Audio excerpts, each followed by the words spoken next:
Once upon a time, there was a beautiful young girl who had no parents. But what she did have was a stepmother, a horrible widow with 2 daughters who were even uglier. It was her that did the hardest and most unpleasant of the chores around the house. And because her clothes were always smeared with ash, everyone who knew her called her Cinderella. One day, the king of the country announced that he was going to hold a great ball at his palace, to which he would invite all the single girls in the kingdom. The stepmother said to her angrily, "You, Cinderella, will not go. You'll be at home scrubbing the floor. It has to be sparkling. And you'll also prepare dinner for when we return. Is that clear?" Finally, the day of the ball arrived, and Cinderella looked on sadly as her stepsisters left wearing some ridiculous dresses to go to the royal palace. When she was alone in the kitchen, she could not suppress her sobs. Why is my life so miserable? Why does this have to happen to me? Suddenly, her fairy godmother appeared and said, Do not worry, dear. I will help you. You may also go to the ball, I promise you, but under one condition. When the palace clock strikes 12, you must come back without fail. Don't forget it.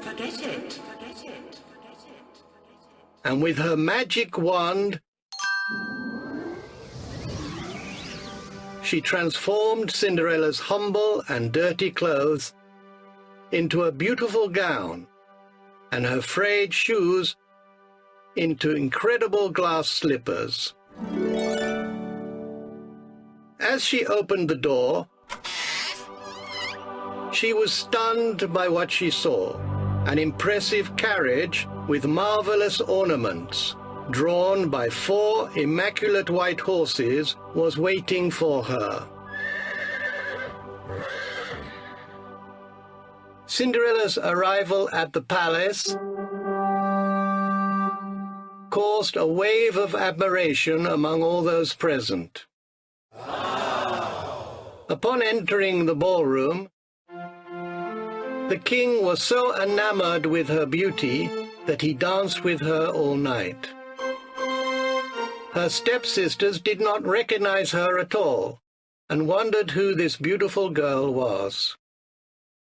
In the midst of so much happiness, Cinderella heard the palace clock strike 12 midnight.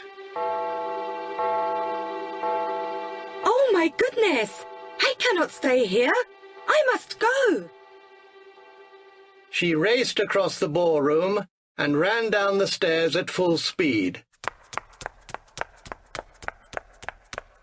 losing a glass slipper, which the king picked up in wonder and awe.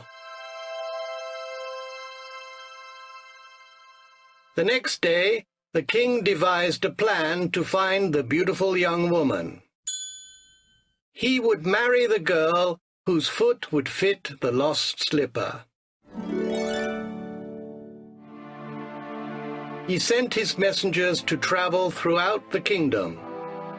The young maidens tried the shoe on eagerly, but it was all in vain, as the glass slipper did not fit any of them.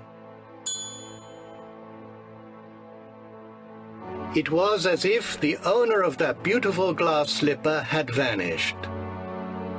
The king was very sad.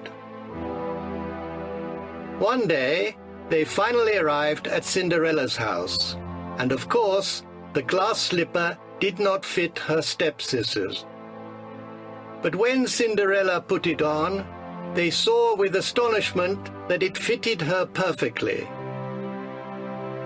And so it happened that the king married the young girl, and they lived happily ever after.